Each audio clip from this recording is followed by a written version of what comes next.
Welcome to the Sour Go-to-Market SaaS Takes podcast, where all your favorite SaaS leaders spill their controversial opinions while testing their taste buds. Get ready for sour candy with even sweeter insights. Hey, what's going on, everyone? I'm Jason Hassenberg, and you're tuning into the Go-to-Market Sour SaaS Takes podcast, the show with sour candies and even sour takes. Today, I'm joined by Daisy Chung. Daisy, thank you so much for joining me today. Daisy is the Director of Sales at Orum. Daisy, just a pleasure having you on today. Excited to dig into these 5 sour takes you sent over. But before we do, are you ready for the sour plunge? I'm as ready as I can be. Thanks for having me, Jason. I'm super excited and I can't wait to see how these candies taste. I am so excited. I love your background, by the way. I wish I was chilling there right now instead. One day, one day. That being said, first sour takes. Let's go. We're going to be trying the Sour Skittles, a level 9 on the Pucker Index. All right, I'm gonna guzzle it with you. All right, Daisy. You sent over 5 sour takes. Your first sour take. Cold calling is the best channel to grow your sales career. I love this topic because there's so many different opinions. And so I'd love to hear why you believe it's the best channel to grow your sales career. Of course. So I want to be upfront and honest. It is a little biased. I do work with a company that sells a dialer. But that said, ever since I started in sales over 10 years ago, I've always been very passionate about the phones. The reason being is a lot of times when you're selling, there's the phones, there's email, there's LinkedIn, there's door to door, there's all these different avenues. Why I think the phone is the best next to door to door, because that's kind of similar, is one, it saves a lot more time than door to door. But compared to email and LinkedIn and other avenues, it really teaches you things that's going to be critical in your sales career. So, one being when you're on the call, you get live objections and rejections. So, you're forced to think on the spot, you're forced to be creative, and you're forced to deal with that rejection. When you're sending a bunch of LinkedIn message and emails, those are great, but you don't get that rejection the same. Someone can unsubscribe, ignore you. You don't feel as close to your heart as someone literally telling you, stop calling, hang up, you're wasting my time. I think that builds the grit needed in any sales career. It Yeah. gets you comfortable with the rejection, it gets you thinking on the spot, it gets you to be a little more creative. And ultimately, I think some of the best reps, they get motivated by rejection. Yeah. Past the pipeline generation, you're closing deals, you're negotiating contracts. There's rejection left and right. Maybe not from your champion, but from other folks in the sales process. And if you're not comfortable, if you're not motivated, if that doesn't drive you, it's going to take a toll as you progress in your career in sales. What would be your advice to the the SDRs and AEs who are joining the force now in the last 5 years who really don't want to hit the phone? Like they're almost against it. They were brought up in the era where it's like, let's just send emails. What's your advice to them to get them to use the phones and actually benefit their career long term? Yeah. So when folks are averse to the phone, they prefer email. We're not saying get rid of email by no means. Emails and LinkedIn are very powerful, but add another channel in addition. If you're booking, let's say 100, 120% of your number, 150% on email, imagine if you could hit 200, 250% with a whole new channel. That one increases your W2, two gets you a higher chance of promotion because your skill set is more varied.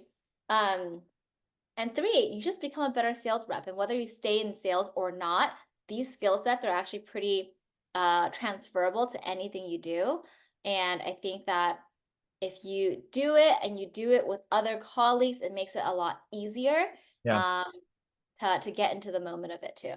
It's funny that you bring up the whole like rejection and like the only thing I can think that's similar to that type of rejection in sales is, for me at least, like sports.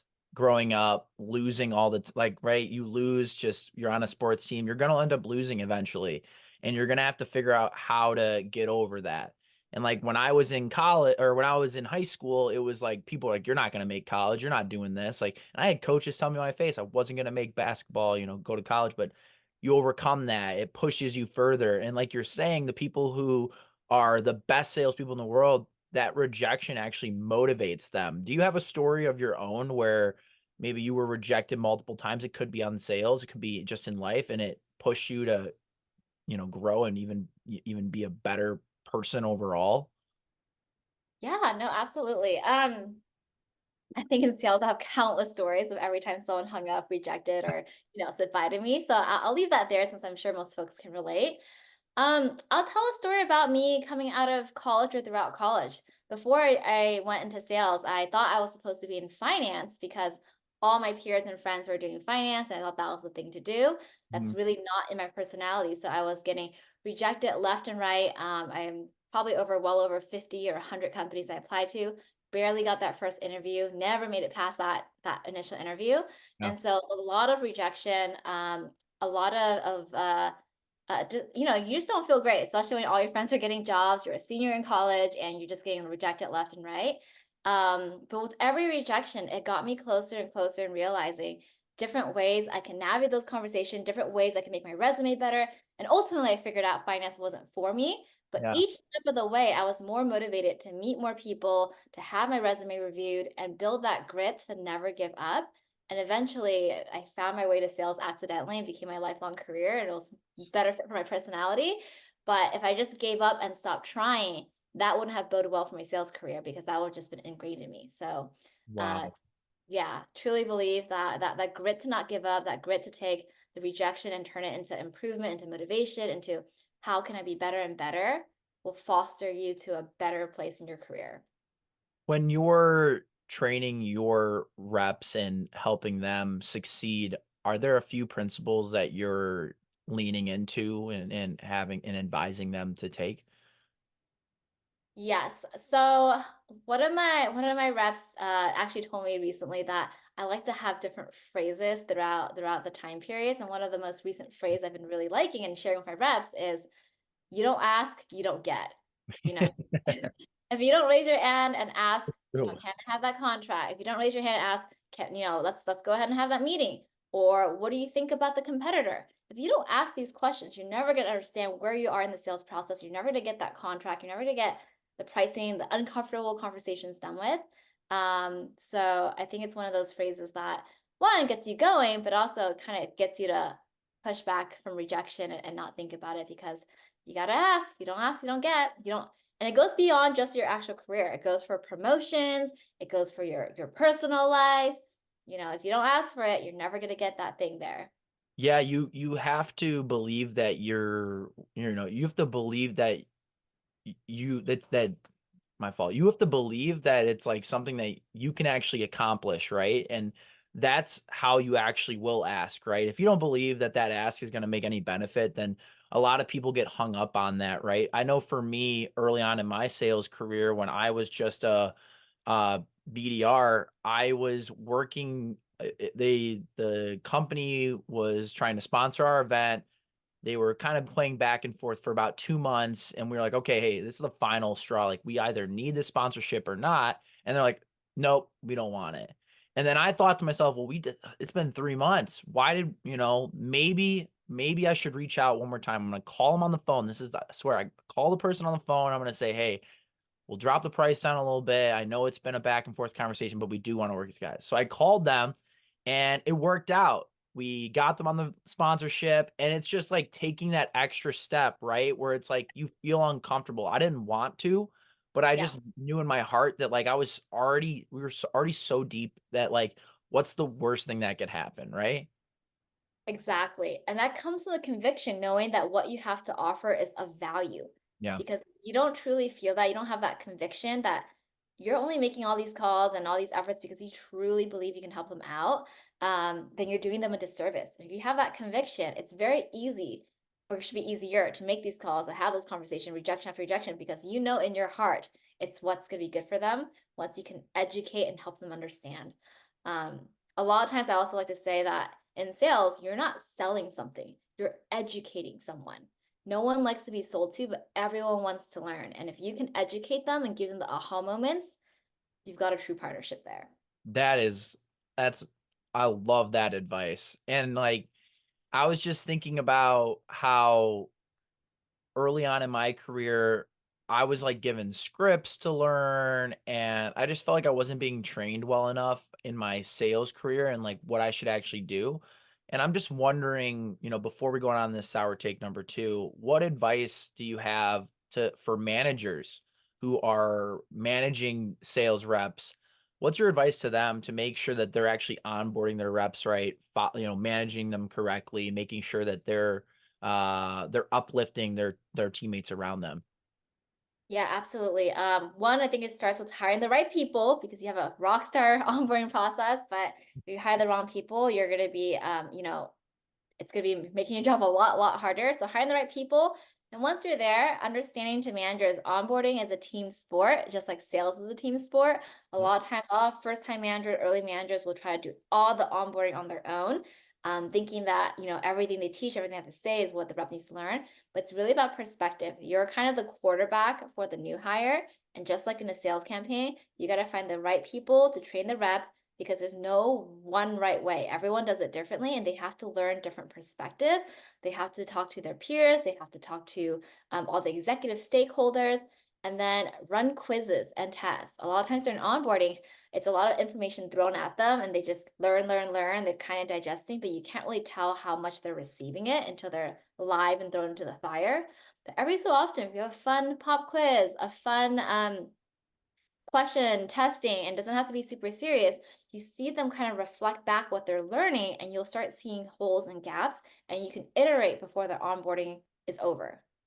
So being proactive in doing that versus just giving a bunch of information week after week at the end of the month, you're expecting XYZ, but you have no idea how they received it and no idea if it's actually going through their head too.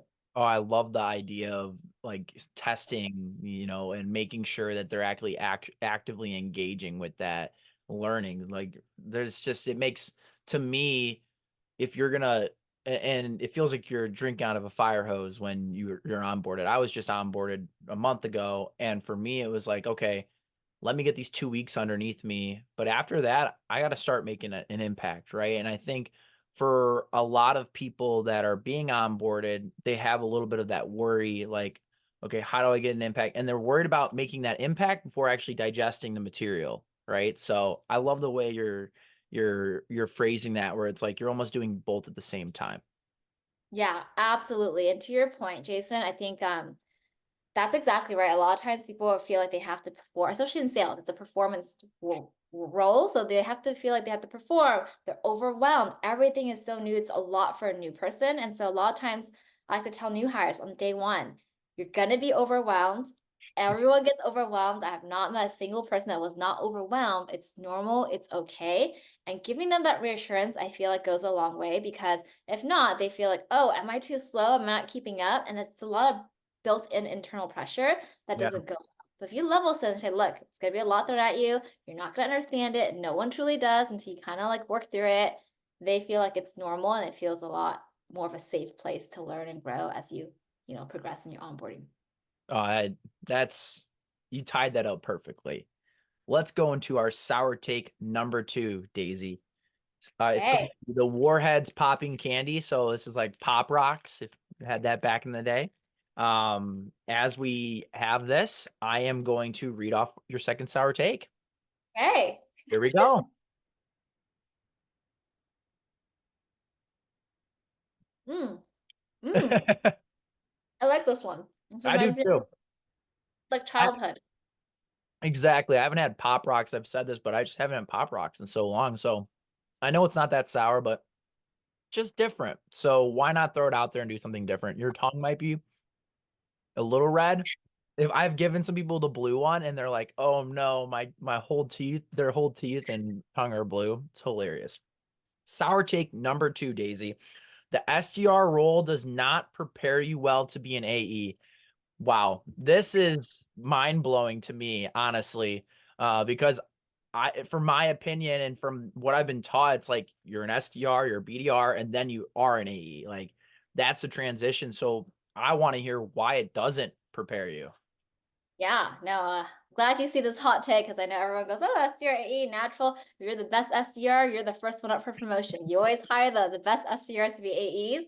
And I'm not saying that doesn't work out. I've seen a lot of top SDRs crush it as top AEs really quickly, but I've also seen the reverse. And I've also seen subpar SDRs be really good AEs. So I just want to preface that it's not a correlation here, that there's a little bit, but I say this because a lot of the things you learn and you get rewarded to being an SDR doesn't transition well to being an AE. Oh, So things like when you're an SDR, you're rewarded and praised for booking a lot of meetings. You're rewarded and praised for finding the best accounts. And depending on how your company operates, maybe you get the inbounds for those because you're really good at finding accounts. And based on your SLAs, you can get inbounds from that. That gets your meetings there.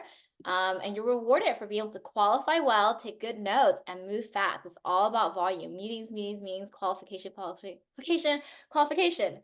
So I say that in terms of, yes, as an AE, you likely can book your own meetings. But in terms of the actual role of an AE, which is deep discovery, building rapport, driving through the sales process, negotiating, finalizing the contract, things like that, I've noticed a lot of SDRs that first transition to the role, the first thing they struggle with is talking to a prospect without sounding like they're qualifying someone. They're so used to qualifying, checklists. Do you guys do this? Are you using the competitor? How this? Where is that? And there's no finesse to it that makes it feel like a genuine relationship, not to any fault of their own, but yeah. that's what they're trained and rewarded on. Qualification fast, take good notes, find meetings. And so that combined with a lot of times I see a mixed thing. Sometimes your top SDR can be the top SDRs because they book a ton over email, but they got a bunch of good inbounds because they were really good at prospecting. Kudos to them. But that does not set you up to be a good closer and a good person to walk through a sales process. That just makes you really good at having good emails and having a really analytical mindset to find those best accounts. Yeah. Versus an SDR who books me one meeting from an enterprise company and worked through multiple stakeholders likely has more of that AE skill set than someone who booked 15 meetings through email and finding inbounds. Wow. Um, and that's a discrepancy where I love to see more training and some sort of transition for those SDRs eager to be an AE to match those skill set, because there's a large discrepancy in skill set when they make that transition that adds a lot of pressure where a lot of them don't make it. Some do, and some end up being the top AEs, which is amazing. But a lot of folks don't make it because they think that being a good SDR equals a good AE. And that's not the case, in my opinion. Wow. You are like, I'm serious. Like, that's just a brilliant take because I could totally see why it doesn't correlate over and those skills don't transfer over. And for the people, it's always been told like to me, like, oh, you're gonna be an AE one day, like, oh, you're an SDR. No, you're right. I feel like there's some sort of like power play here where people just want to be an AE, but when you find your craft and you master it, it actually be very powerful. So for the people who are SDRs and maybe they've been feeling like a little bit down on themselves because they're not AEs, but they're crushing it as an SDR, they just haven't gotten that promotion. What's your advice to them? Yeah, I'll tell a story. I was once in your shoes. So a story a little bit about me when I was an SDR. I was that number one SDR. I blew past, the rest of the team, all that fun stuff. I won rep of the year. And then when it came to AE promotion, I was overlooked. I didn't get that promotion. And some of my colleagues who also deserved it got the promotion. Yeah. And the reason explained to me was I was probably, I don't know, 23, 24, very young in my career, my first job, very young as a person. And the feedback was shared very well in terms of, yes, I'm crushing it. They love it. They want to accelerate me, but there's lots to the AE world where they don't think I'm quite ready yet. And it's true. Yeah. My maturity level wasn't there. I wasn't able to speak with executives in a way that's needed to get the job done, even though I was crushing the meeting game. And so taking a step back, I was transitioned to a team lead role. I was able to grow more of my maturity and background, and that really propelled me to be a better communicator, a better person to have some of the professional meetings you have to have as an AE. And so by the time I was transitioned to the AE role, which took me a year or two more than my peers, I did really well. I crushed it. I was able to go up the AE chart really quickly, onboarded really quickly. And that's because I slowed down to hurry up.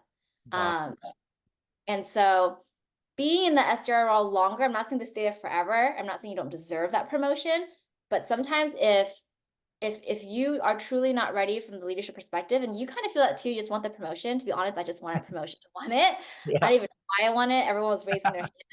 Um, that is to your advantage because in the SDR world, there's a lot less pressure and there's a lot more wiggle room. If you feel so confident in your job, which is great, take that extra time to be partner with an AE, to learn the workflows, to learn the talk track without the pressure of a quota.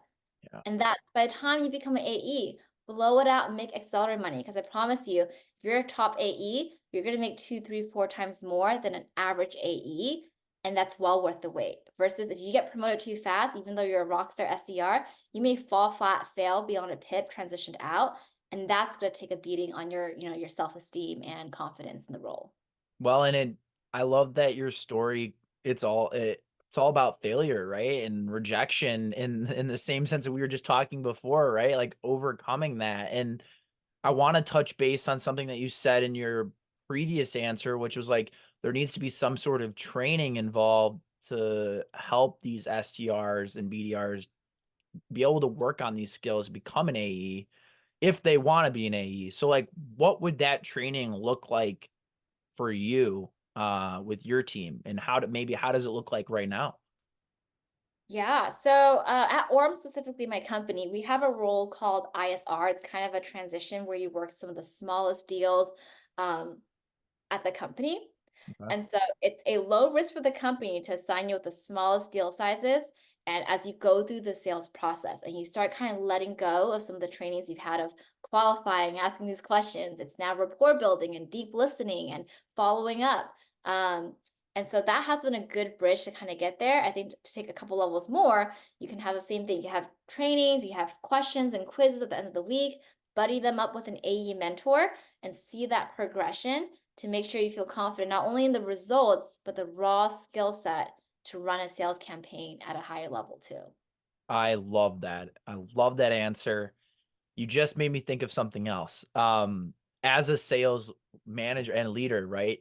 Um, what is your opinion on yours, AEs, SDRs going on LinkedIn and let's say buying a playbook from somebody on there and running plays on there? Like, how do you, and I've always wondered this as a manager, how do you like, okay, like you should be using that playbook, or actually, I want you to use the advice we're giving you in the organization instead. Like, how do you have an easy medium, and what do you guys do at Orum? Yeah, that's a good question. I think it's a balance because at the end of the day, there's so many great playbooks out there, but it's not a customized playbook for your company, for your sales process. That's why the company playbook, whatever that is, usually I'd say is the most powerful because it's customized to your sales, your Of ICP, course. and how your prospects respond.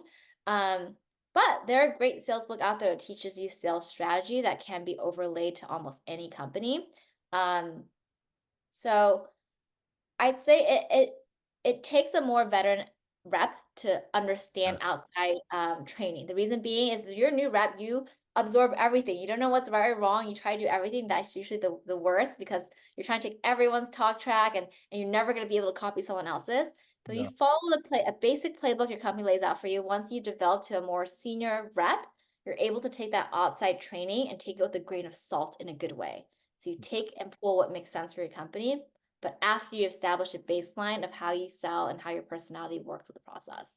That I like. I like the idea of like filtering out what's good, what's not based off your experience, because if you've never, you've never painted a picture before, you're just going to listen to whoever says they've painted a picture before and do those things. But all of a sudden when you become an artist, you're not listening to everybody else. Maybe you'll take a few things from here and here, but you're going to create your own picture overall.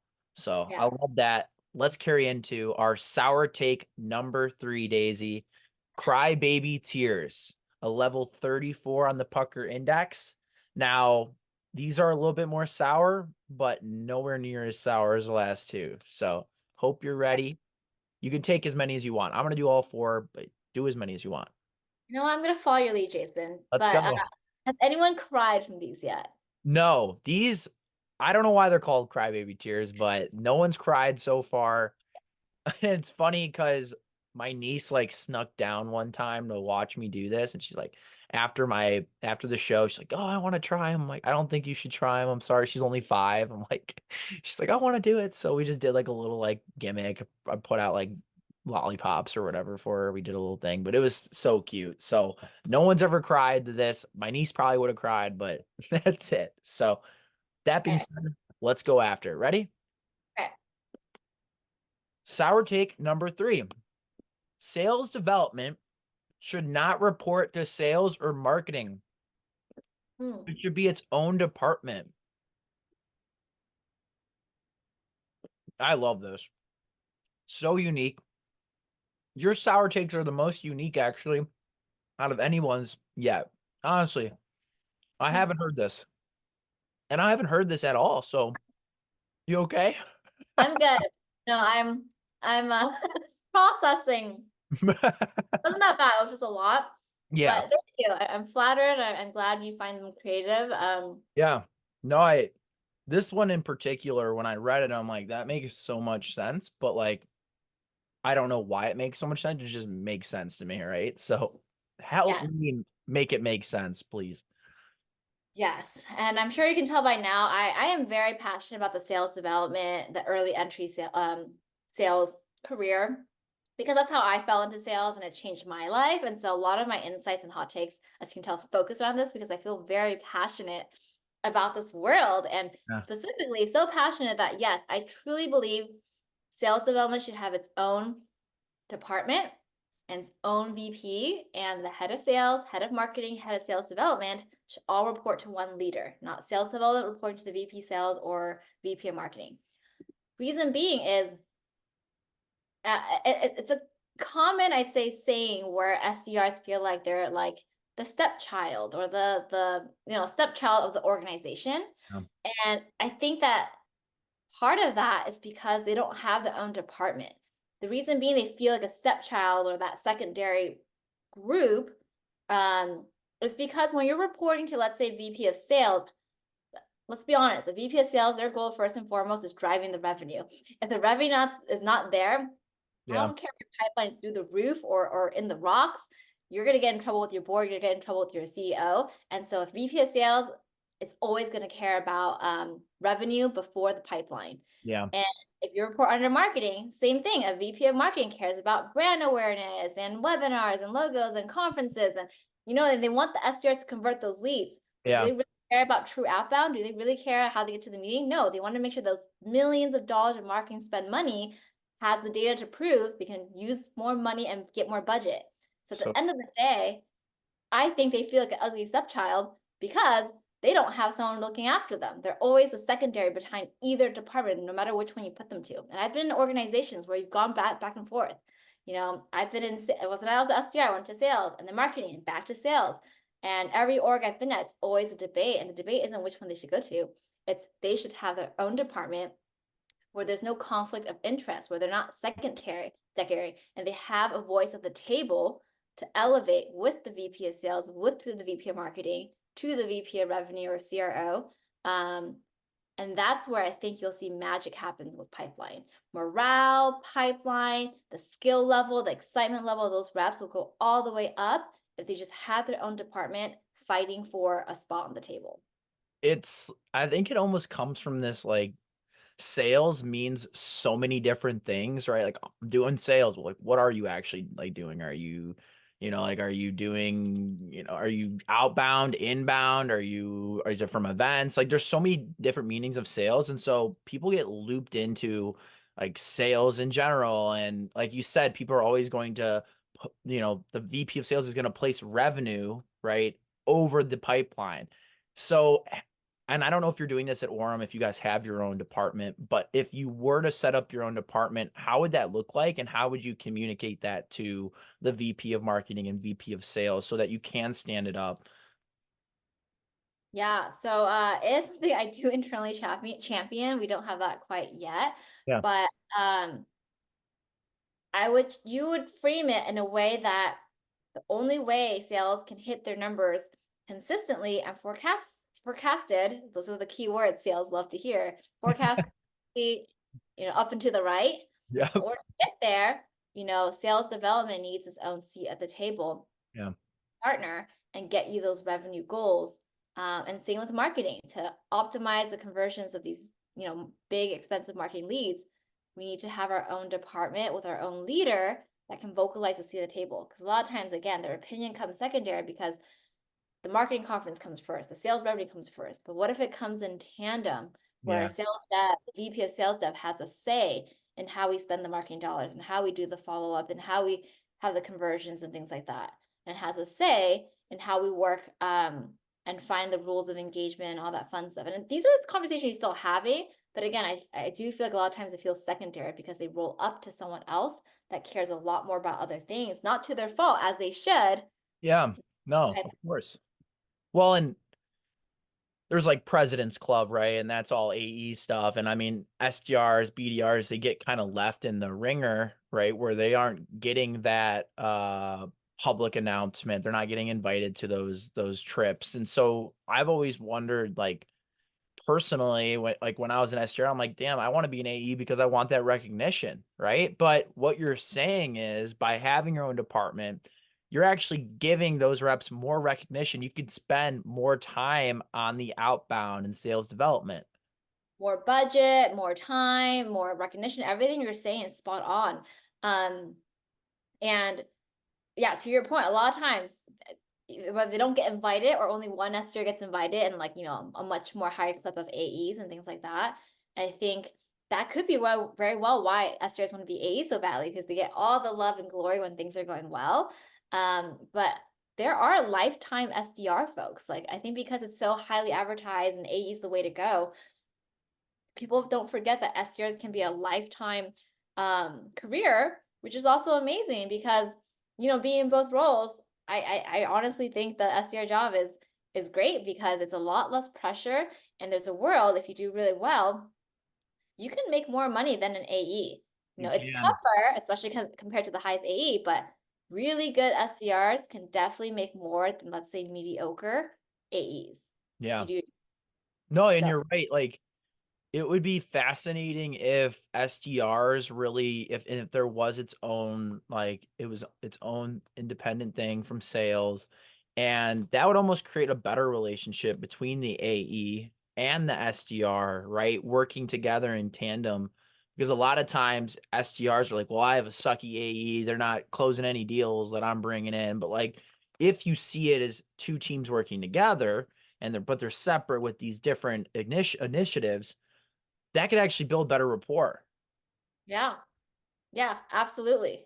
I think that, everything goes in tandem by having their own seat, their own department, their own table, where you can have that better rapport, you can have that better experience and better career pathing. If SDRs can see the light that this is like, and I know a couple of life for SDRs, and they do their job really, really well. You go up level to sell bigger and bigger markets. An enterprise SDR is a very valuable skill set. To be able to book meetings for a really large corporate company, that's a skill set that might be even more important than guiding them to the sales process. To get the CEO of, like, let's say a Coca-Cola to agree to a meeting, that is harder than negotiating with him or her. Yeah, it is. It's harder to get in front of someone, I've realized, than when you already have their attention, right? And like, that brings up a fair point. A lot of SDRs are now becoming influencers. Like, they're figuring out that if they're already known a little bit in the community and in the industry, that when they reach out, they're not just this cold face, right? That no one knows. And so like that actually kind of helps them as well. Yeah, yeah, absolutely. That's fantastic. I something that I always think about on, and this doesn't relate completely, but when I think about sales, I always think about the alignment between sales and marketing, and but I haven't thought about the alignment between the internal sales team. And with what you're saying, I just think the big picture for me at least is to say, okay, like, these are two different functions. This is outbound, this is the pipeline, this is where we're generate revenue. How do we work together as one to actually generate something? And how do we make sure that the entire team is being seen to do that? Yeah, yeah. Daisy, thank you so much for that, Sour. Did you have something to add there? No, 100% align with you there. I think I don't know a single company that has that department quite yet, but I truly hope to see the first, in the future Smart. and see what that looks like too. I love it. And I like that you're the internal champion. And if there's anyone out there that feels this way, like reach out to Daisy. She can give you tips on how to be that internal champion because I think there are internal champions out there doing this, but no one is saying like there should be a department, which I think there should be, which I'd love to see in the future one day, like you're saying. With that Yeah. being said, Daisy, sour take number 4. We're rolling around now to the mega sour candy, a level 40. This one is going to be fun. I'll cheers you on this. Cheers. Cheers. Here we go. Mm. Oh my God. That was so Sour take number 4. If you have an open spot to fill, recruiting should be 90% of your focus. Ooh, still gets me. People talk with this? Mm. It's brutal. Ooh, I'm gonna drink my milk. oh, please do. Don't feel like you have to have it in, Mm-hmm. as you can always take it out. You took the challenge, you did it. Woo! I don't think I could have talked with that. No, but again, Woo! it's an experience. That to me is the most sour. The next one's more sour throughout, but this one like hits you right away. So Are you still eating yours?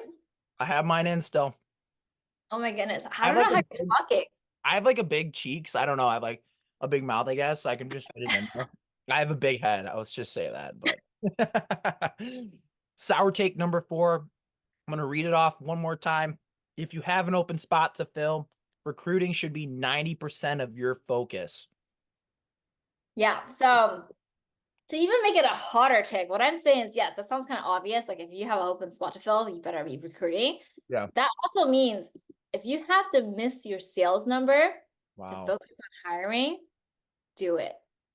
Maybe Wow. that's yes. What I'm trying to say is if you got to miss your sales number and do other things and do it because as we all know, a good hire goes a long way, but a lot of times when we're hiring, recruiting, I'm guilty as this as well, is you're short-sighted. You're focused on your number because you have an open spot because either someone got promoted, someone left, someone got transitioned, and yeah, fill that spot to hit your number that quarter. And you're Yeah. thinking so short-sighted. Again, I'm guilty that you are focused on just hiring almost anyone that's good enough or someone that wows you or to get them in and on board and let's say get them to close a couple of deals to hit your number. But it's so short-sighted because at the end of the day, a good hire goes beyond that first quarter. And what I learned is it's much better to miss that number than to kind of barely hit and then kind of go up and down because this hire is not consistent and ultimately they may or may have to be transitioned out. But if you can focus all your energy and not just rely on what recruiting gives you. You go outbound, you find referrals, you talk to references, you go and find that rock star killer hire. Wow. Even if you hurt your number that quarter, I promise you that hire will more than make enough of your future quarters.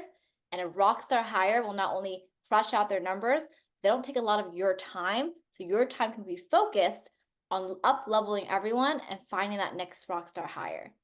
That I agree 100% with you. And I'm saying this from someone who's hired people because I've needed them and realized 6 months later, like, wow, they're not making much of an impact, but they did the first month. And it's like that Fill the long-term gap. mindset, right? Yes. Yes.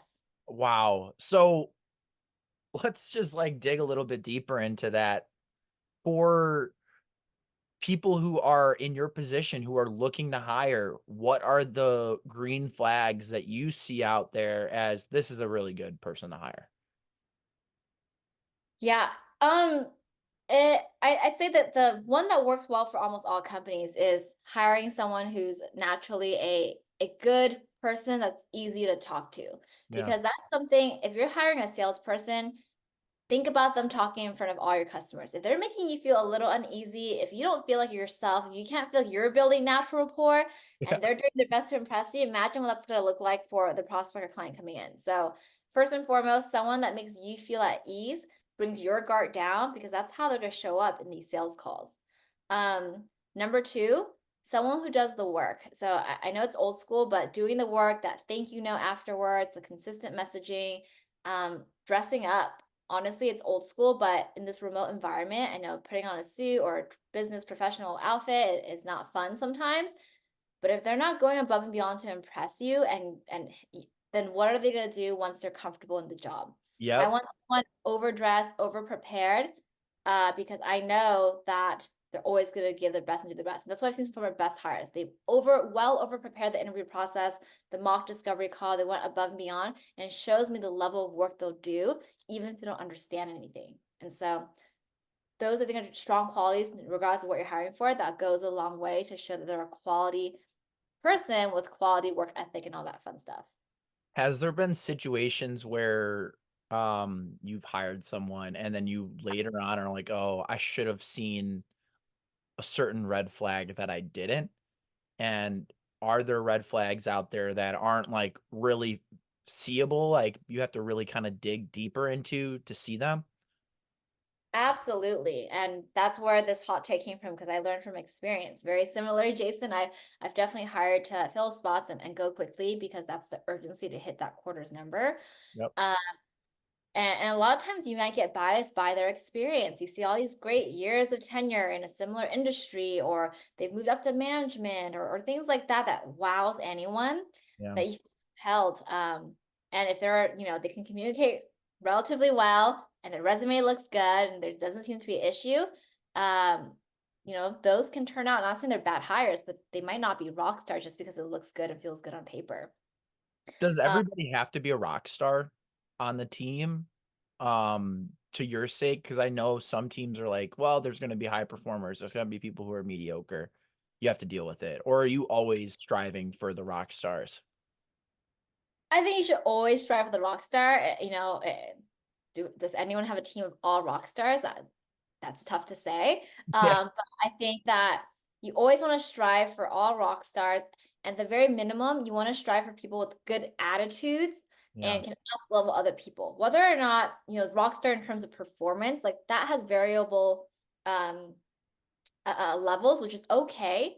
But that attitude, you want to hire for right attitude as well as a collaborative person that'll up level everyone and not take away from people. I think that's more important to have a gelled team because Yeah. people will get better. Their attitude's good. They have the basics to being a good rep and they want to learn, they want to get better, and they have a good attitude. That goes a long way in team morale as well as up leveling them to be that rock star. I do truly believe that with the right skill sets and resources. But if you don't hire for attitude, if you feel like someone is a little hostile, can get a little defensive in the interview process, doesn't take ownership, doesn't take responsibility. It's a crazy tech world. Things Yeah. break, people are pissed, product, client success, sales, everyone's kind of like colliding sometimes. And if you put blame on outside, it's very easy to blame anything and everything but yourself. And you don't Yeah. take that shit. I don't care if you show numbers, it's just not going to build well in a team environment. Yeah. You could be and I've had people where they were the best, but they just were causing an uproar all the time and they're showing up the late to meetings and like as people who aren't those rock stars, they're looking to the rock stars to see how they could actually operate and become better. And if you see someone doing something wrong or not showing up to meetings, you're not going to show up to meetings, right? And so I definitely agree with you that EQ, like that emotional intelligence, plays a huge factor. I want to bring something up because I was talking to Christina Brady about this. Do you, when you're hiring, is there a huge importance on where they've come from? Like, if they do they have to be in the SaaS industry prior, or could they be a teacher? Could they be, someone who is in the right doing some sort of skills and something like that? So what's your opinion there? Yeah, my opinion is absolutely not. They do not have to have SaaS experience, um, but you still have to be very impressed in other avenues. And the reason being is a lot of times things in SaaS, if you have someone who has a great attitude, willing to learn, willing to put in the work, can understand things quickly, can build rapport, can dissect things, can tell jokes, and all these great traits, SaaS is learnable. Learning how to use tech tools is learnable. Learning a sales process is learnable. You can have a ton of SaaS experience, but you're not coachable, you're not teachable. That's a lot tougher to work with to get you there. And I've definitely hired the teachers, the folks from lawyers, folks Yeah. from real estate, that all have done really well when you hire good people.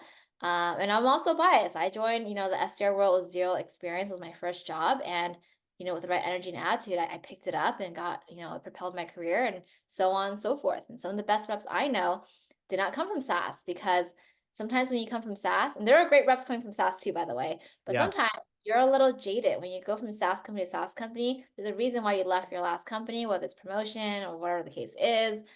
But when you're new to the industry, you're trying to break in, you're so eager to be in that industry. You're so grateful. And it's really clear in your aptitude and attitude to learn and grow and try, that sometimes it's refreshing. But again, that's not to say SaaS hires aren't great, because there are really great veteran SaaS hires too. Yeah, and like there's like one step further, and maybe I don't know if you're using this, but like are you looking when you're hiring new people, are you looking for them to be active in the community and like on LinkedIn? Does that play a factor, or is that not really that big of a deal for you?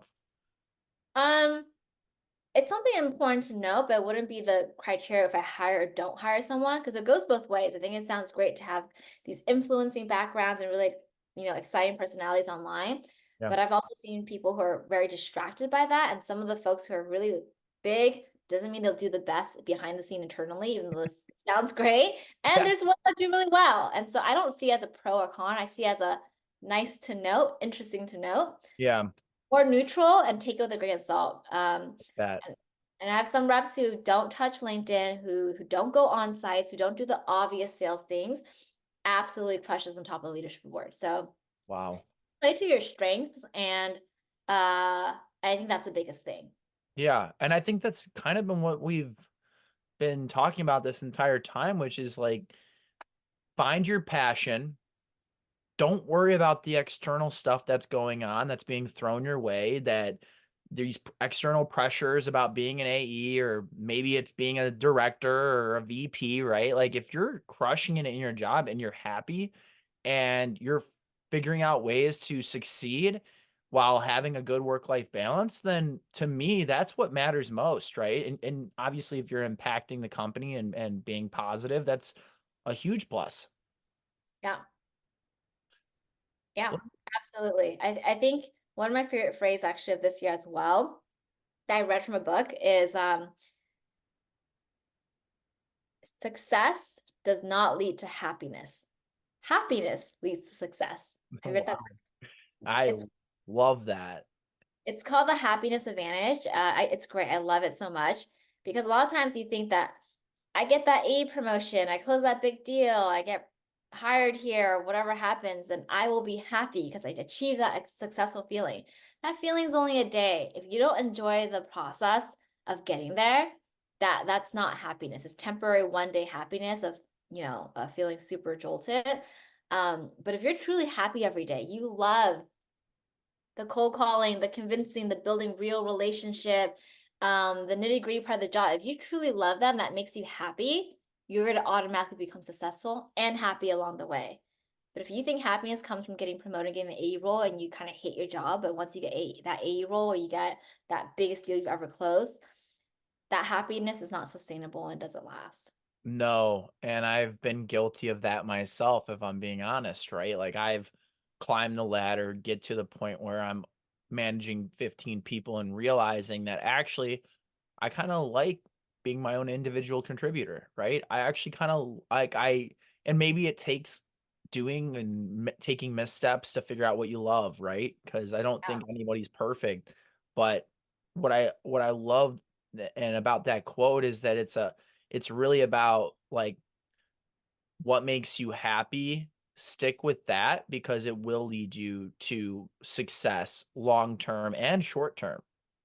Exactly. It's like you starting off this podcast. If you doing the podcast, if that equals, you're successful because you kicked off the podcast.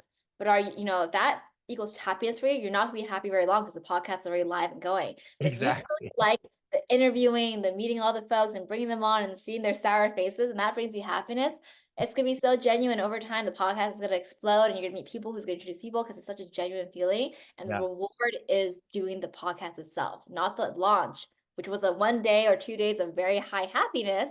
But the day to day of doing it is probably gonna lead to your success. Yes, and it like the same thing goes for the gym, right? If you're gonna go work out, you're not working out like if you think you're gonna work out just to lose 10 pounds, like it's great, but you'll actually fall back. You'll hit those 10 pounds and you'll look at yourself like, oh, I still have something wrong, right? Where if you just have, if you're happy while going to the gym or doing these certain activities and that causes you to be happy, then that's what matters most. And like I've been down that route right now where it was like, for a few months I was in a rut before like 6 months ago because I just felt like I was going to the gym because I needed to go to the gym instead of realizing actually this is something that I love to do. And this is something that represents who I am and not everyone, not all my friends go to the gym, but for me it's just something that I love doing and it helps me reflect on what I need to do. Yeah. So I'm 100% with you. Is there is there a time where you maybe chase success over happiness and what how did that end up and what did you learn from it? Yeah, that's a great question. I think that I think I've been lucky and truly I think I'm successful in my sales career because I thoroughly enjoy like every step of it, from the cold calls to the managing of folks and the rewards that come with it, that has led me to where I am in my career. Um, but there are definitely times where you're like, oh, if I buy this house, or if I Yeah. um, you know, I mean, to be honest, right now I'm planning for my wedding. I just got engaged a couple months ago. And Congratulations. thank you. Thank you. We're really excited. And That I'll is be honest, like, this wedding is overwhelming to think about. And a lot of times I'm like, you're doing all this, you feel super stressed. And it's like, oh, for that one big date, I feel like if I put this so much stress. So it hasn't happened yet, but I'm starting to feel the stress. And I feel that if I do all this for the sake of that one day, I'm not going to be truly happy. So I've learned from this book and in general to slow it down. Like, if I'm not going to enjoy every step of the picking the flowers and the vendors and like putting it together and having fun with it, I don't think I'm going to be truly happy after my wedding.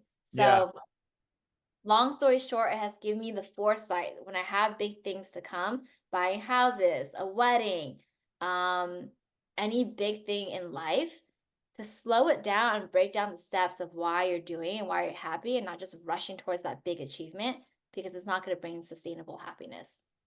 Wow. Yeah, that's I appreciate you opening up and saying that here because I mean, I think there's a lot of people who are going to be listening that hits a chord with them and there are a lot of people who just you know takes one person to open up and share their story for them to realize that they're not alone. So I really appreciate you sharing that, Daisy. Yeah, no, absolutely. Happy to share. All right. We're wrapping this up. Sour take number 5. We have toxic waste, nuclear fusion. Oh my Are you goodness. ready? How have you enjoyed it so far? It's been a ton of fun. Definitely the fourth one was the punch there. I'm excited to see how this one tastes. It sounds like it's not going to be as crazy, but more of a slow roll. So I don't know. You tell me how I'm going to feel after this one. Yo, I'm not gonna say it. You'll just have to experience it right now. Cheers to you. Cheers, Jason. Sour take number 5. Tech sales is one of the best jobs out there. I love it. I need. Oh gosh. Mm. The exterior, it's like the opposite of the first one, no, the fourth one. The Yeah. exterior isn't sour when you get into it. And like, I think because I'm a little competitive, I want to beat it and like overcome it because it feels more doable. Yeah. Last one, I was like, I can't even talk with that. This one I feel like I can, but I'm like suffering at the same time, but I want to beat it so bad. So I'm just gonna keep rolling here. Um, but yes, I'm saying it's the best job out there out of all the jobs in the world with the Let's bias. go. This is my hot take because a lot of times I'm going to break the working world to two worlds. Yeah. There's the quote unquote 9 to 5 or working for someone route Yeah. where you get the stability, the health insurance, if you get laid off, there's like government help outs and things like that. And that's why folks traditionally love the 9 to 5, the safety of it, the security. Yeah. The other world is there's the entrepreneurial world. You work for yourself, you're passionate, you can make the sky's the limit, how much money you make, what you do is your own. And so that's how I typically see the work world, the two buckets. Mm-hmm. And so I think tech sales is the best job because it's the best of both worlds. You get the security and the comfort of working for a company, of having health insurance, all that fun stuff. And a big base or some type of base. Yeah. Um, at the same time, you are kind of an entrepreneur. It's your own book of business where you have unlimited earning potential, and it's your clients, your business, how you run your sales book once you are trained up. And yeah, in addition, when compared to other jobs that are kind of like that, maybe you're a real estate agent, maybe you're in something that makes commission. Usually Yeah. those high commission jobs don't have a decent base or a base at Up and all. through, There's right? that third world where it's like, oh yeah, you can kind of do that, but you don't get a base. So Yeah. financially, I feel like tech sales has the best of all three worlds. You have a balance of being an entrepreneur and the safety of a company. And that gives you the confidence to kind of do whatever you want financially. Because as in tech sales, I know tech sales who make more than CEO. I know enterprise sales rep, if you're number one at a big company or whatever company, you can make more than an entrepreneur. You can make more than anyone while Yeah. having the safety of a company, your insurance and all that stuff for your family. And so, long story short, I truly think it's the best job out of all the jobs in the world because you get the best benefits, especially if you work your butt off. And one last thing to note is also, again, I think it's really similar to like a real estate agent sometimes because they own their own book, they get the referrals, they can do luxury sales. But again, the cons are one, not only the health insurance and they don't get a base, but also expenses. When you make that real estate money, you're driving, you're flying, you're treating people to food. That all comes an expense at your income Yeah. versus when you're in tech sales and you're fine dining your clients and you're taking these travel trips, you're flying to Jamaica to meet someone or whatever the case is. All that's expense and paid for your company, along with your base, along with your big commission. And so that is my hot take. There's nothing better than a nice trip, right?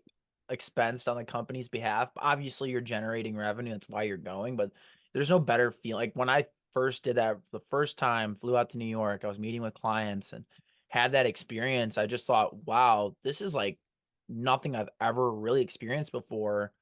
People, I'm trusted with this card to go and fine dine these people over thousands of dollars of food and drinks, and there just really isn't anything like it, especially when it's not your budget, it's your company's. Yeah, and you also have a finance team that can worry about the budgeting to make sure your company is well taken care of. You're not going over budget. You don't have to think about those things. Like imagine, yes, I'm closing a big enterprise company and it's the right thing to fly there, to treat them out, to do all that stuff. Because I'm trying to get that sale for the company and myself to get that commission. But I don't have to worry about a single dime in my pocket in order to please these clients to get that revenue. Yeah. Versus when you're an entrepreneur doing your own thing, you're taking a big risk. You're taking a chunk of your money revenue that may or may not come, that gives you the pressure that sometimes makes you even more salesy because you need that sale to cover your butt. But in tech sales, you can have all that and you're still driving for the close. There's no sweat on your back and you feel less pressure. And I think in return, you do your job better because you're still highly motivated, still your job. Your job's still at risk if you don't close deals. Yeah. But you're not taking something off your personal finance too. I would love to hear your opinion on just the fractional route, and just it's huge these days. There's a lot of people that are becoming advisors and fractionals because that's the entrepreneur route, but you don't get that other security bucket, right? Yeah. So you're saying when you become a fractional advisor for companies, and is that even a better job? Is that the Yeah, question? yeah, my question would just be like for people who are fractionalists, is that something you see being successful long term for a lot of people? Because I know there's like tons and tons of people who are just becoming advisors, and fractionalists are different. I know, understand that, but there's a lot of people out there now that are trying to go on their own way. Like, and Mhm. so I just wonder what your view and take on that is. And it's almost like a separate sour take. Yeah, no, I think that's a good point, Jason. I think my view is that typically, from what I know, advisors get it's how you negotiate the contract, but there's give or take a portion of equity you get, and give or take maybe some stipend or money for doing like some presentations or things like that. But it's not usually a big amount of cash, but more so equity. Yeah. And you can diversify by being advised to many companies, but there's no like big financial incentive to get that nest egg. And that's why I'll still go back to tech sales. Build your nest egg. Yes. 2 years of being the top AE can build you a really good nest egg. And if you know how to invest that correctly and use that wisely, then the world's your oyster. You can be an advisor. You can do anything you want for fun. The money can come or not. But Wow. sales tech gives you that nest egg because as an advisor, it's still great and great flexibility, but you're banking on equity that you can't control. Yes, you might believe in the company, but you cannot control what happens. And I like the world of tech sales where you can control, you build that nest egg and go and invest and do all these crazy things. You don't have to worry about money. That is, yeah, it's a really good way of comparing the two too. Cause for me, like, being a younger person, and like I don't have that nest egg right now, right? So like for me to just go out and become an advisor and not have a nice salary, that is super risky. Now for people who have been in the industry who have that nest egg, then they can actually take a little bit more of that risk and say, okay, I don't need the salary. And I love that's where you were getting at, right? Like there's progressions in your career where if you do the right things now, and tech sales is one of the best jobs for that to happen, and become an advisor, is you're able to build that nest egg very quickly if you're one of the best in your company. Yeah. Yeah. And then money just builds money. Once you're there, yes, be an advisor in 10, 20 different companies. The world of statistics, something has to blow up, and that's going to expand your nest egg. And that's, I mean, this whole saying rich gets richer is Yeah. true. But the rich only gets there with either if you're, your family background or you've Yeah. worked with it and built some type of nest egg. Yeah. From there, you can get richer and richer and richer, but you have to have something to start so that you can invest and take those risks. That's a great way to end the show. I like didn't even know we were going to get into that, but I think it's just so important for sales leaders because the finance situation is huge, right? Like you can go one year making 200K to another year making 50K, right? It's just so, it can be so dramatic. And I'm sure a lot of AEs out there and BDRs in 2023 were experiencing that, right? Yeah. So I think we've wrapped things up perfectly. To finish this show, I would love for you to just talk about, summarize the big picture here over the entire show. If there was one thing that you would love for the viewers and listeners to take back with them and walk away, and whether it's they're incorporating in their own lives or their work lives or even with their teammates, what would be that takeaway that you hope people get away from this entire episode? Great question. So if I had to wrap it all up, I would say have conviction in anything you do because conviction is what makes you agree to whatever you're doing, which will drive your happiness. And conviction is what sells. If you don't believe it, if you don't agree, if you feel off, you're not going to go very far. If you agree and this is what you believe in, you're going to be happy, you're going to go far, you're going to sell more. So whatever you do, have conviction. If you don't have conviction, maybe it's time to move on. If you don't Yeah. understand conviction, ask questions, but have conviction in anything and everything you do. Daisy, thank you so much again for joining me today.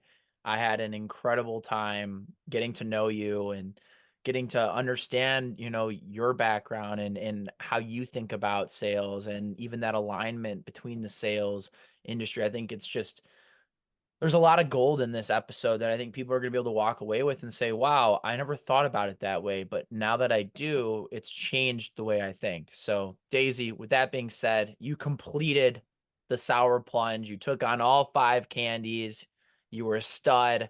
Uh, and you did it all without having to cry or anything like that. So, congrats. Thank you, Jason. Appreciate you doing with me. It's been a ton of fun. And highly recommend for everyone who's up for the challenge. Take the sour plunge here. Thank you so much. Daisy, where could our listeners and followers find you? I'm on LinkedIn, Daisy Chung. I also have a YouTube channel, Daisy Chung. It's a work in progress, but I also talk about sales there. And those are the two main avenues. Awesome. Daisy, again, thank you so much. For everybody who's listening, you can tune into our podcast through our website, on LinkedIn. We're constantly posting. I'm trying to post 3 to 5 times a week, just funny faces and light and hearted. And the big thing here is to twist between entertainment and education. And so, Daisy, thank you so much again. Hope you have a wonderful night. For everybody watching, please subscribe. Thanks for listening to the Sour Go-to-Market SaaS Takes podcast, sponsored by Sales Intel, TAC, The Juice, Rev Genius, and Hockey Stack. More bite-sized content is available on our LinkedIn, YouTube, TikTok, and Instagram.